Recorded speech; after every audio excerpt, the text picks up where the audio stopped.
আসসালামু আলাইকুম, সবাই কেমন আছো? আশা করি সবাই ভালো আছো। তো আমরা বেশি কথা বাড়াবো না, সরাসরি আমরা রুলসে চলে যাই। রাইট ফর্ম অফ ভার্বের একটা বিশেষ রুলস যেটা প্রত্যেক বছর এইচএসসি পরীক্ষা আসে।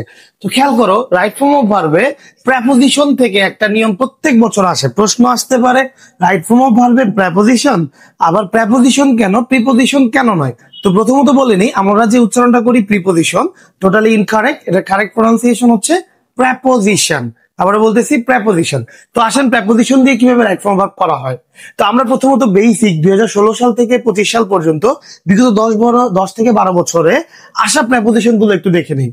Into, on, of, with, without, for, from, at, about, by, after, over, as, between, among beside. তো তুমি এখানে এমন ভাবে জোড়া আকারে সাজানো হয়েছে, তুমি যদি জাস্ট 5 মিনিট পরও দেখবে তোমার মুখস্থ হয়ে গেছে, এবং তুমিও স্যারের মতো জাস্ট এইভাবে বলতে পারবা into, on, off, with, without, for, from, at, about, by, after, over, as, between, among, beside। তো প্রেপোজিশন গুলোর ক্ষেত্রে খেয়াল করো, টু ব্যতীত সকল প্রেপোজিশনের পর ভার্বের সাথে আইএনজি বসে।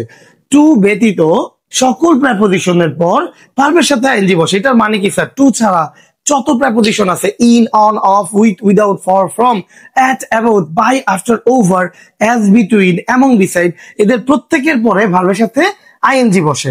তো স্যার আমরা একটা এক্সাম্পল দেখতে পারি, সবাই খেয়াল করেন। Without no I can not blame him. তো এই বাক্যটাতে আমরা এই নো ভার্বের ঠিক আগে দেখতেছি উইদাউট একটা প্রেপোজিশন আছে। আমরা এই লিস্টে চলে আসি, উইথ এর পরে সবাই খেয়াল করেন উইদাউট একটা প্রেপোজিশন। তো অলরেডি মাত্র আমরা জেনেছি যে টু বাদে বাকি সকল প্রেপোজিশনের পর ভার্বের সাথে আইএনজি বসে। তাহলে উইদাউট এর পর নিঃসন্দেহে এই নোটা কিসে পরিণত হবে? KNOWING, without knowing. তারপরে সেকেন্ড নিয়মটা খেয়াল করেন, টু এর পর সবসময় ভার্বের ওয়ান বসে। আমার কোশ্চেন আসতে পারে, স্যার টু ব্যতীত সবার পরে যেহেতু আইএনজি হচ্ছে, তাহলে টু এর পরে কি হবে? তো টু এর পর আমাদের ভার্বের ওয়ান বসে। কিন্তু বোর্ড পরীক্ষায় আমাদেরকে কনফিউজ করার জন্য কিছু টু ব্যবহার করা হয়, যেই টু গুলোকে বলি আমরা ফ্রেজাল টু।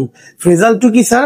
ফ্রেজ মানে হচ্ছে শব্দগুচ্ছ, বেশ কয়েকটি শব্দ একসাথে গঠিত হয়ে যখন একটা গুচ্ছ আকারে কাজ করে তখন তাদেরকে আমরা বলি phrase.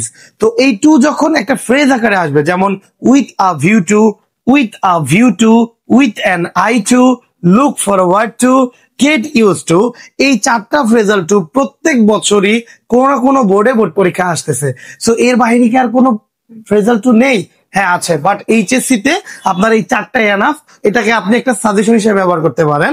So with a view to, with an eye to, look forward to, get use to, এই টু গুলোর পরে হবে ভার্বের সাথে আইএনজি। বাট যদি শুধু টু হয় তাহলে হবে ভার্বের ওয়ান। আসলে আমরা দুইটা এক্সাম্পল দেখি। I went there with a view to play football.